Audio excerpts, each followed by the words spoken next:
Bonjour chers frères et sœurs en Jésus-Christ. À vous qui croyez en Dieu, je vous salue. À tous, je souhaite une bonne, sainte et heureuse année 2020. Que la faveur du Christ Jésus ne vous manque pas. Que les prières de la Vierge Marie et de tous les saints vous accompagnent durant toute l'année 2020. Je voudrais à travers cette vidéo parler de l'église du christianisme céleste. Quelquefois, des églises africaines qui naissent, qui sont du christianisme, on a tendance à les appeler forcément des églises syncrétistes. Non, parce que le syncrétisme implique qu'on met autre chose à côté du christianisme. Ce ne sont pas forcément des églises syncrétistes. Il faut les connaître, il faut les analyser. Vous voyez? L'église du christianisme céleste, je la connais très bien. Pourquoi? Ma maman, c'est vrai, elle a été baptisée catholique, mais sa peur de la sorcellerie l'a amenée à fréquenter l'église du christianisme céleste. Et c'était, je pense, dans les années 82, 83.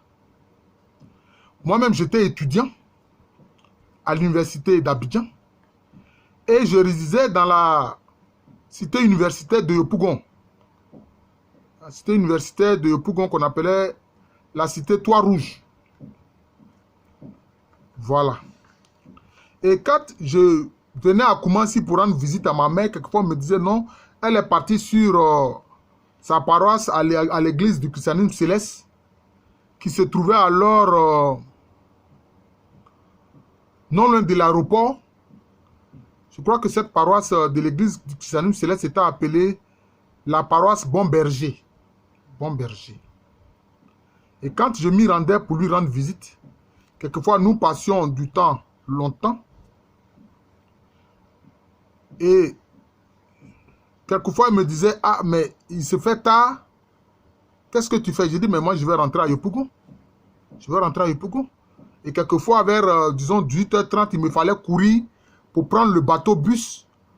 Voilà, prendre le bateau-bus, passer par à Bongondoumé ou à Bobodoumé, comme vous le voulez, pour aller en cité universitaire. Et elle craignait tellement pour ma vie, elle dit non, mais il se fait à prendre le bateau-bus, c'est dangereux, etc. Et c'est comme ça que, à plusieurs reprises, elle m'a amené quelquefois à dormir sur la paroisse, à dormir là. Moi, je suis chrétien catholique. C'est vrai, à cette époque-là, bon, j'étais un peu une brebis égarée. Et c'est ainsi que ma maman a fait confectionner une soutane. Parce que quand je venais les premières fois avec ma tenue ordinaire, mais quelquefois je me couchais sur le parvis de l'église. Je ne pouvais pas rentrer à l'intérieur parce que pour eux, si tu n'es pas dans leur soutane blanche là, tu ne peux pas entrer à l'intérieur de l'église. Donc je me couchais sur le parvis de l'église. Oh là, l'océan à côté. Donc il fait froid à certains moments de la nuit. C'est ainsi que ma maman a fait confectionner une soutane pour moi, pour que je puisse dormir à l'intérieur de l'église. C'est comme ça que je vais découvrir et connaître cette église du christianisme céleste. Parce que moi, je le dis toujours, hein, quand je parle de quelque chose là, c'est que je connais la chose, c'est que j'ai fait des recherches où c'est un vécu. Je n'invente pas. Non. Donc, je voudrais parler de l'église du christianisme céleste. Vous voyez que leur, je peux dire, leur symbole, pour ne pas dire entre guillemets, leur logo, c'est l'arc-en-ciel qui symbolise, disons, la miséricorde de Dieu après le déluge. Malheureusement, arc-en-ciel qui est dévoyé par la communauté LGBT, c'est-à-dire lesbiennes, gays, bisexuels et transsexuels. Ça, c'est une autre affaire parce qu'ils ont l'habitude de dévoyer les symboles de l'église. Bon, ça, c'est leur problème. Ensuite, il y a l'œil qui voit tout. Dévoyé aussi par les francs-maçons, qui fait partie des symboles utilisés par l'église du christianisme céleste, et puis la croix. Alors, cette église du christianisme céleste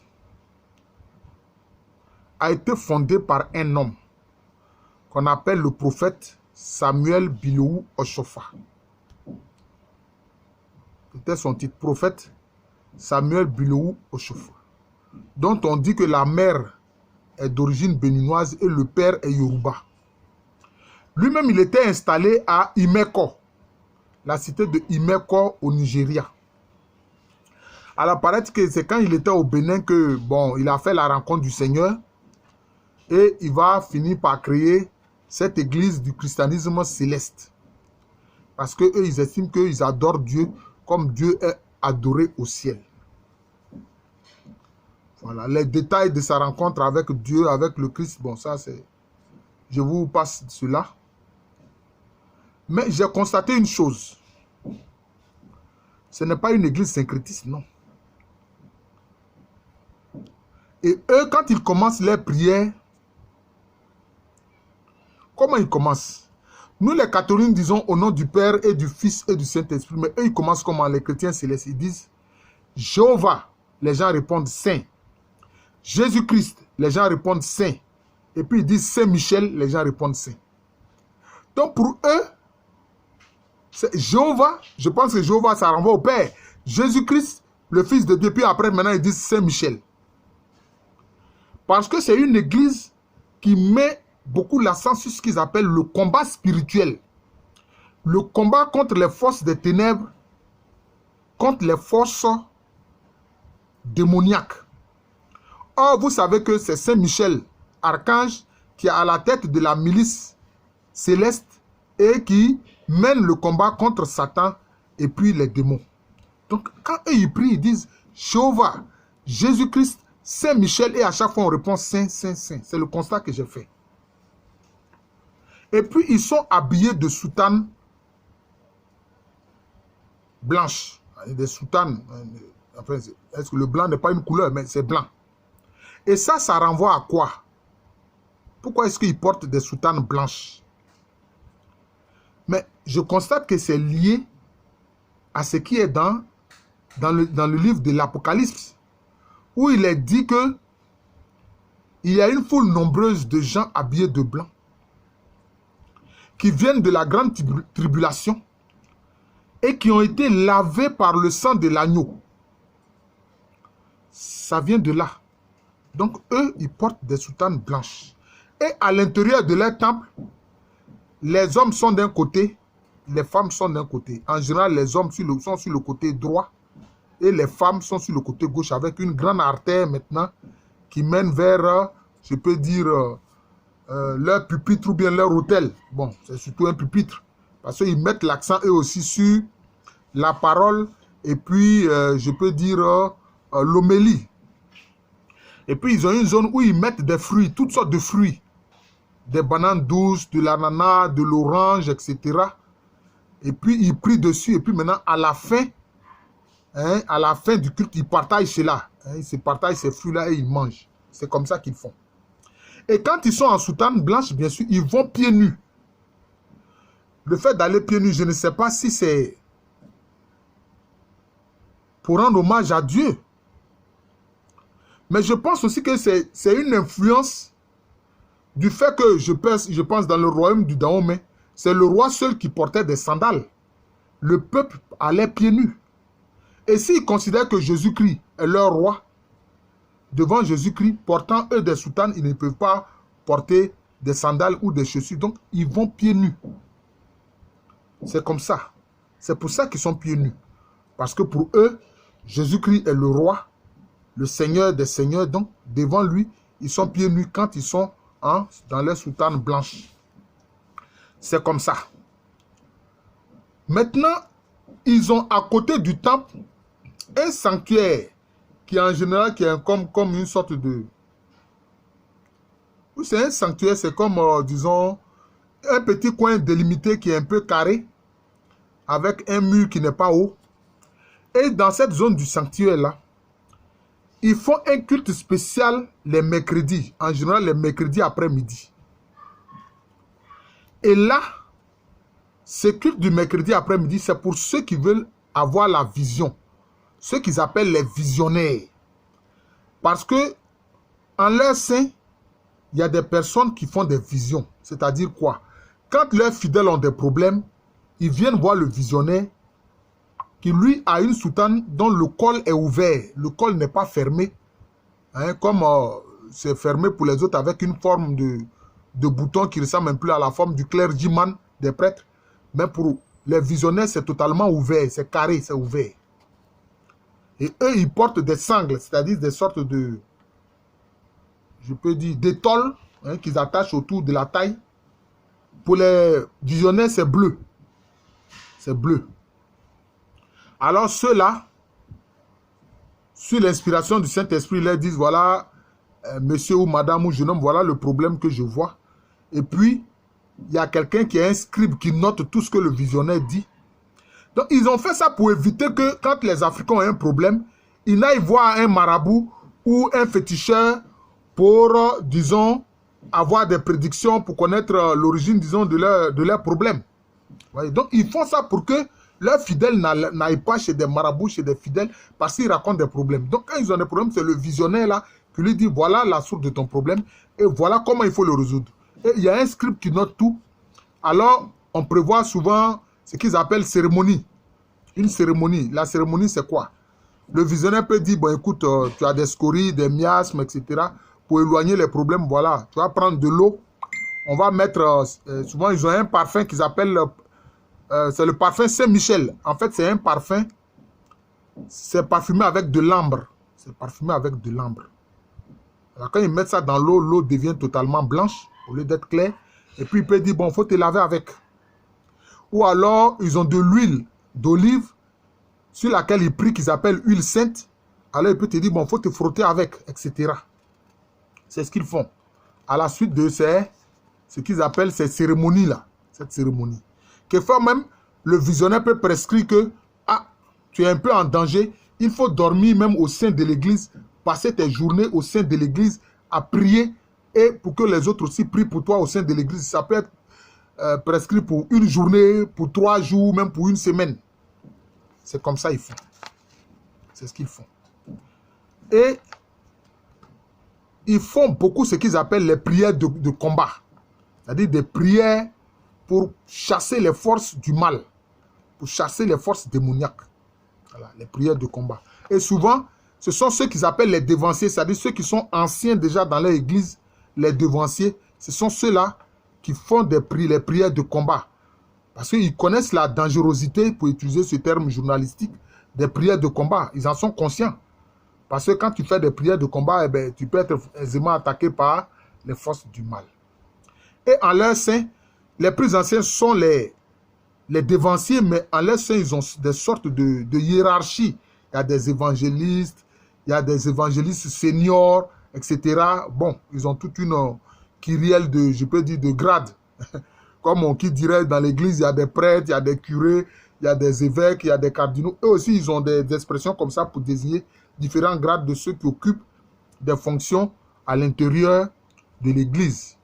Et pour avoir justement ces fonctions, pour occuper ces fonctions-là, évangélistes seniors, etc. Mais ils allaient là où était le prophète Samuel Bilo-Oshofa, qui est décédé il y a quelques années, il y a même plusieurs années. Et dans sa cité de Yimeko, c'est là qu'il partait pour recevoir de la part du prophète Samuel Bilo-Oshofa l'onction. Voilà, il leur donne l'onction, il les enduit d'huile, etc. Et puis bon, alors tu reçois un titre pour exercer une fonction dans l'église. C'était comme ça. Et puis il y a une femme qui a reçu l'onction qu'ils appellent la mère de l'église.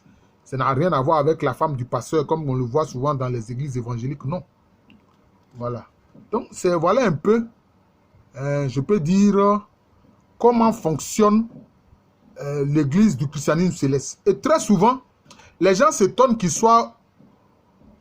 installent leurs églises, leurs paroisses, près des cours d'eau ou près de l'océan, etc. C'est très simple. D'aucuns, par mensonge, disent non, c'est pour adorer les esprits de l'eau. Pas du tout. Alors là, pas du tout. C'est pour faciliter le baptême par immersion. Parce qu'ils font le baptême par immersion. Ils font le baptême par immersion.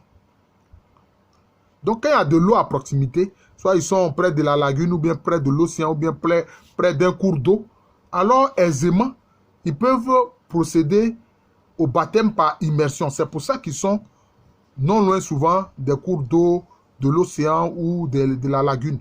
Ça n'a rien à voir avec, comme on appelle ça, de choses, comme on appelle ça, de la vénération d'esprit. Ça n'a rien à voir avec. Et ça, je peux témoigner de cela. Moi qui suis catholique, qui à cause de ma maman, s'est retrouvé dans leur milieu et qui vous parle aujourd'hui donc de l'église du christianisme céleste.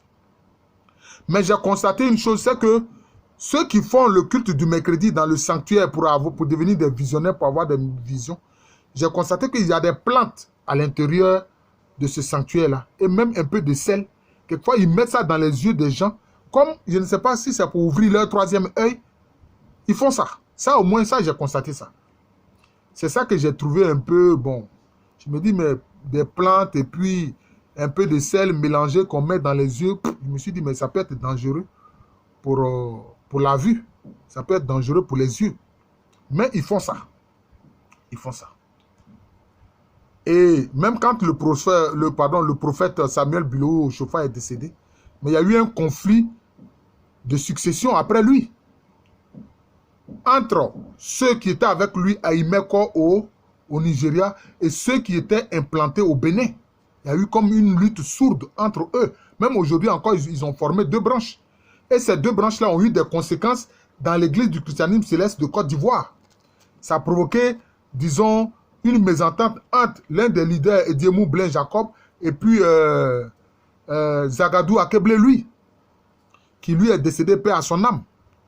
Le prophète Samuel Bilou Oshofa aussi est décédé, paix à son âme. Donc voilà un peu présenté l'église du christianisme céleste. Voilà. Ce n'est pas une église syncrétiste, non, non, non. Elle suit vraiment la doctrine du Christ Jésus. Ça, je peux vous assurer cela. Voilà. Et puis, j'ai constaté que dans leurs églises, ils brûlent beaucoup d'encens. Ça, j'ai constaté ça. Ouh, ils brûlent beaucoup d'encens. J'ai dit, mais ça, c'est lui qui a un problème de respiration, etc. Un problème pulmonaire, mais c'est grave. Ils brûlent beaucoup d'encens. Ils brûlent beaucoup d'encens. Et ce qu'ils appellent les cérémonies qui sont faites après les visions des visionnaires pour éviter que les gens aillent chez les marabouts, les féticheurs, etc. Bon, voilà. Donc, voici un peu présenté l'église du christianisme céleste qui, à cause de ma maman, j'ai eu à connaître, j'ai eu à découvrir. J'ai eu à découvrir. Voilà. Même, je dirais, l'église Aris, mais ce n'est pas une église syncrétiste, non, pas du tout. D'ailleurs, ils appellent ça l'église Aris, mission du Christ. Non, ce n'est pas syncrétiste. Il ne faut pas penser que les églises chrétiennes africaines sont toujours syncrétistes. Ce n'est pas vrai, il ne faut pas penser comme ça. Ils suivent bien la doctrine du Seigneur Jésus-Christ. Voilà, ils ont quelques particularismes qui ne sont pas contre la bonne nouvelle, contre les évangiles. Je vous remercie. Oui. Le fait d'aller pieds nus, bon, c'est un particularisme. Le fait d'utiliser souvent l'huile sainte, l'huile d'onction, même dans l'église, il y a le Saint-Crème. Dans l'église catholique, il y a le Saint-Crème qui est utilisé. Et puis, il y a le parfum Saint-Michel, voilà, qui est parfumé avec des lambres aussi qu'ils utilisent. Donc, souvent même, quand ils se parfument, c'est avec le parfum Saint-Michel qui est parfumé avec de l'ambre. Voilà. Donc, voilà un peu présenter l'église du christianisme céleste qui a été créée par le prophète Samuel Bilou Oshofa. Je vous remercie. Je suis le frère Jean de l'amour de Jésus. C'est mon nom spirituel. Et je suis à l'état civil, le procès à Loukwamé-René. Donc, pour que vous n'ayez pas de fausses idées sur cette église ou sur bien d'autres croyances humaines, notamment, c'est pour ça que j'ai fait aussi des vidéos, ce que le chrétien doit savoir de l'islam, du bouddhisme, de l'hindouisme, etc. Je vous remercie à nouveau. Je vous souhaite une bonne et heureuse année 2020 avec toute la faveur et la grâce de notre Seigneur Jésus-Christ, mais aussi accompagné par les saintes prières de la très sainte Vierge Marie, notre Mère.